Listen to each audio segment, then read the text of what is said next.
How can I learn McCoy Tyner's piano style? Are you curious about how to capture the unique sound of McCoy Tyner on the piano? Tyner's style is a blend of powerful blues roots and sophisticated harmonic ideas. To get started, let's break down some key elements that define his approach in jazz, particularly modal jazz. First, focus on fourths voicing. Tyner is known for using chord voicings built on intervals of fourths instead of the traditional thirds. This technique creates an open and spacious sound. Practice stacking fourths to build chords and see how these voicings fit into various harmonic contexts. Next, develop a strong left hand. Tyner's left hand is dynamic and often plays low bass notes or fithess with a strong attack. Strengthening your left hand will help you provide powerful rhythmic support that complements the melodic lines played by your right hand. Another important aspect is exploring modal jazz concepts. Much of Tyner's work with John Coltrane focused on modal jazz, which emphasizes scales or modes rather than standard chord progressions. Learn modal scales like Dorian, Phrygian, and Lydian. Practice improvising and comping using these modes to get a feel for the modal approach.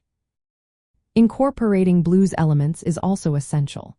Tyner's playing features raw blues phrasing alongside complex pentatonic and modal scales.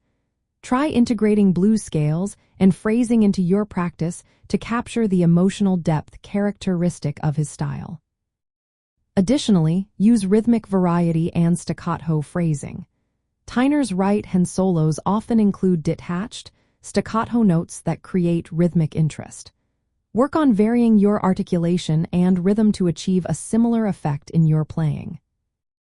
Listening and transcribing are vital steps in your learning process. Immerse yourself in Tyner's recordings, especially his collaborations with John Coltrane on albums like My Favorite Things and A Love Supreme. Transcribing his solos and chordal accompaniments will help you internalize his harmonic and rhythmic language. You might also want to incorporate global influences into your practice. Tyner often integrated African and East Asian musical elements into his work. While it is not necessary, exploring non-Western scales and textures can broaden your musical understanding. Lastly, practice dynamic control and touch. Tyner's playing balances power with lyricism. Work on controlling your touch and dynamics to allow for both forceful attacks and delicate phrasing. By focusing on these areas, fourths voicing, left-hand strength, modal improvisation, blues phrasing, rhythmic articulation, and listening to his recordings, you can gradually develop a piano style influenced by McCoy Tyner's unique voice in jazz.